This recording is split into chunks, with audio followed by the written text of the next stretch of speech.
दोस्तों आज के इस वीडियो में हम लोग कुछ इंपॉर्टेंट टॉपिक्स पे बात करने वाले हैं जो कि आपके सीबीटी 2 एग्जाम से रिलेटेड हैं। जी हाँ फ्रेंड्स, अगर आप लोग सीबीटी 2 का एग्जाम देने जा रहे हो तो ये दोनों बात आपको बिल्कुल ही क्लियर होना चाहिए कि दोस्तों आपका जो पार्ट ए होने वाला है और पार्ट बी होने वाला है, दो एग्जाम होने वाला है सीबीटी 2 में।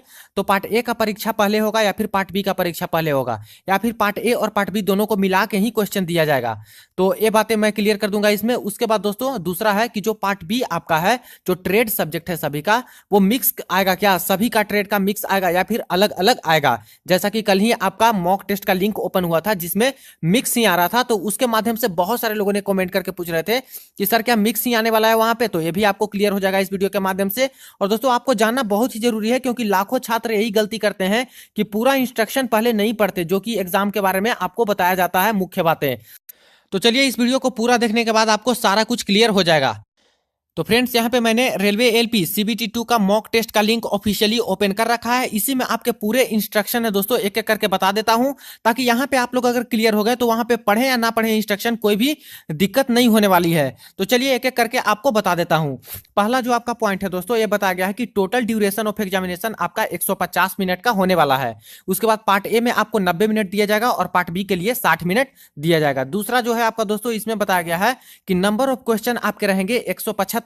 पार्ट ए में आपके 100 क्वेश्चन दिए जाएंगे और पार्ट बी में आपके 75 क्वेश्चन दिए जाएंगे। अब इसके बाद थर्ड है दोस्तों कि all questions are objective type, सभी ऑब्जेक्टिव टाइप क्वेश्चन रहेंगे। 4 options are given to each question, out of each only one will be the correct answer. ये आपको पता होगा। इसके बाद फोर्थ नंबर पे है there will be negative marking for wrong answer. जी हाँ फ्रेंड्स, जितने भी आपके 175 क्वेश्चन हो, चाहे वो पार्ट ए के हो पार्ट बी के हो, सभी में ही आपका रॉन्ग आंसर के लिए पेनाल्टी लगेगा, निगेटिव मार्किंग आपको लगेगा और 1/3 है निगेटिव मार्किंग। इसके बाद आपको यहां पे बताया गया फिफ्थ नंबर पे कि click on the save and next button after answering every question to save your answer. जो भी आप लोग आंसर दीजिएगा तो आपको एक क्लिक करना जरूरी होगा सेव एंड नेक्स्ट बटन पे, वरना आप लोग मार्क एज ए रिव्यू करके रहिएगा और उसको सोचिएगा कि ये भी मेरा करेक्ट हो जाएगा, सही हो जाएगा। तो ऐसे नहीं होता है। आपको जो भी सेव एंड नेक्स्ट कीजिएगा वही आपका कैलकुलेट वहां पे होगा। इसके बाद नेक्स्ट है दोस्तों कि लैंग्वेज के बारे में बताया गया। तो लैंग्वेज के बारे में बता दूं आपको सिंपली कि सभी के कंप्यूटर स्क्रीन पे इंग्लिश एज ए डिफॉल्ट रहेगा, सभी लोगों का इंग्लिश लैंग्वेज रहेगा। और दूसरा, आप लोगों ने जो भी लैंग्वेज सिलेक्ट किया है वो एक लैंग्वेज रहेगा। और उसके बाद दोस्तों अगर आप लोग कोई भी और लैंग्वेज चाहते हो तो वो भी लैंग्वेज आप लोग सेलेक्ट कर सकते हो, वो मैं आपको आगे बता देता हूं इसी वीडियो में। इसके बाद नेक्स्ट आपका है दोस्तों, जो आपका 7वें नंबर पर है कि in case of any variation in the content of the question between the English and any other language, the content in English language shall be treated as valid. जैसे देखिए, दो आपका क्वेश्चन दिया गया है, एक इंग्लिश में लिखा गया है और एक हिंदी में लिखा गया है, लेकिन दोनों का अगर मीनिंग अलग अलग निकलता हो तो जो इंग्लिश वाला मीनिंग जो रहेगा दोस्तों यही आपका मान्य होगा। तो अगर ऐसा आपको कोई क्वेश्चन मिल जाता है जहां पे इंग्लिश का कुछ मीनिंग निकले, हिंदी वाला क्वेश्चन जो है कुछ मीनिंग निकले, तो इंग्लिश वाले पे ही आपको बनाना होगा क्योंकि यही वैलिड होगा इनके अकॉर्डिंग। इसके बाद 8 नंबर पे बताया गया आपका कि one question will display on the screen eight A time. Screen पे दोस्तों आपके कंप्यूटर स्क्रीन पे एक बार में एक ही क्वेश्चन आपका डिस्प्ले होगा। उसके बाद उसको बनाना है तो आप लोग बना के आपको सेव एंड नेक्स्ट करना होगा, और नहीं बनाना है तो सेकंड जो आपका यहाँ पे क्वेश्चन लाइन से ढेर सारा रहता है उस पर आपको क्लिक करना होगा। इसके बाद दोस्तों 9th नंबर पे आपको बताया गया है कि time available for you to complete the examination will be displayed through the countdown timer. और काउंटडाउन टाइमर जो होता है यहाँ पे वो लगा रहेगा, उसमें आपको बताते रहेगा। It will display the remaining time as left, जो भी टाइम रहेगा वो लेफ्ट में बताते रहेगा कि इतना समय आपका बाकी है अभी। इसके बाद at the beginning of the exam for part A timer will show 90 minute which will reduce gradually with passage of time. When the timer reaches 0, the part A examination will end by itself and then part B examination will be start automatically. जी हाँ friends, सबसे important बात यही है कि सबसे पहले आपका part A होगा या फिर पार्ट बी होगा। तो फ्रेंड्स सबसे पहले आपको पार्ट ए का एग्जाम होने वाला है और 90 मिनट आपका पूरा यहाँ पे लगेगा दोस्तों। बीच में आप लोग स्विच नहीं कर सकते हो पार्ट बी के लिए, सिर्फ और सिर्फ 90 मिनट आपको पार्ट ए के लिए मिलेगा। जैसे ही 90 मिनट आपका समाप्त होगा ये अपने आप सबमिट हो जाएगा, क्लोज हो जाएगा और पार्ट बी आपका ओपन हो जाएगा, जिसमें आपको 60 मिनट दिखाते रहेगा और ये ग्रेजुअली धीरे धीरे घटता जाएगा। तो ऐसा बिल्कुल भी नहीं है कि आपको लग रहा है कि मैं सबसे पहले पार्ट बी बना लूं, तो ऐसे नहीं कर सकते आप लोग। सभी लोग पहले पार्ट ए ही बनाइएगा और पार्ट ए ही का ऑप्शन आपको दिया जाएगा।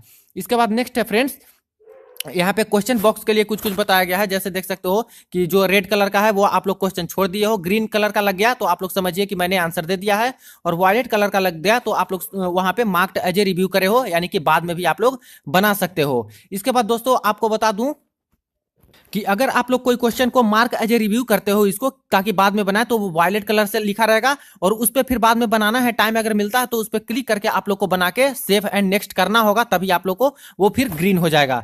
इसके बाद चलिए बढ़ते हैं नेक्स्ट इंस्ट्रक्शन पे।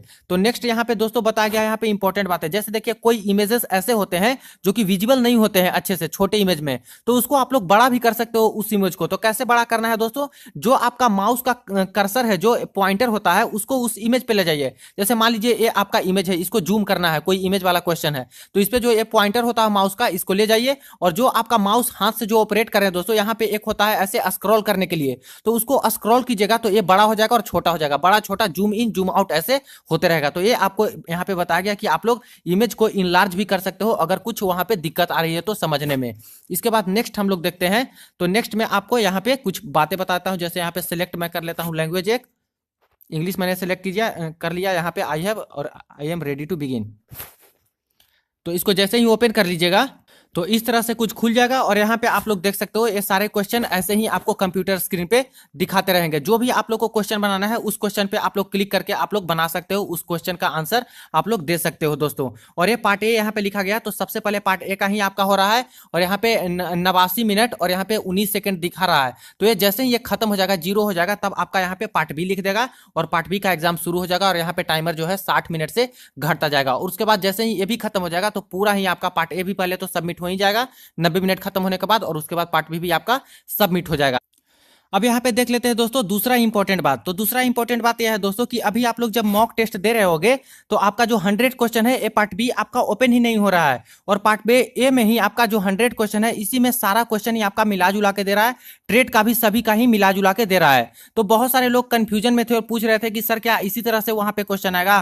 तो दोस्तों इस तरह से बिल्कुल भी नहीं आपका क्वेश्चन आएगा। पहले पार्ट ए का होगा और जो आपका सिलेबस है उसी के अकॉर्डिंग आएगा। ऐसा नहीं कि जो यहाँ पे क्वेश्चन दिया जा रहा है उसी का लेवल का आएगा। ये सिर्फ और सिर्फ आपको इंटरफेस दिखाने के लिए दिया गया था ताकि आप लोग वहां पे कंप्यूटर पे गलती ना करें और सारा इंस्ट्रक्शन आप लोग पढ़ के जाएं, ताकि बहुत सारे लोग वहां पे नहीं पढ़ पाते इंस्ट्रक्शन भी और ऐसे ही बैठे रहते हैं और एग्जाम स्टार्ट होता है तो शुरू कर देते हैं और गलतियां करने लगते हैं। तो इसीलिए दिया गया था। इस तरह का डम्मी है ये, कुछ भी नहीं इसका मतलब है। तो इस तरह से आपका पार्ट ए पहले होने वाला है और उसके बाद पार्ट बी होगा। और जो भी पार्ट बी होगा दोस्तों, इसमें मिक्स्ड क्वेश्चन नहीं आएंगे। जो आपका ट्रेड है, जो आप लोग ट्रेड सिलेक्ट किए हो, इसी में से आपके 75 क्वेश्चन पूछे जाएंगे। तो बिल्कुल ही निफिक्र रहिए और जो भी आप लोग प्रिपरेशन जैसे कर रहे हैं वो बचे हुए समय में अच्छे से प्रिपेयर कीजिए। बाकी किन्हीं लोगों को कोई भी क्वेरी आ रही है तो कमेंट बॉक्स में जरूर पूछिएगा। मिलते हैं नेक्स्ट वीडियो में, तब तक के लिए बाय।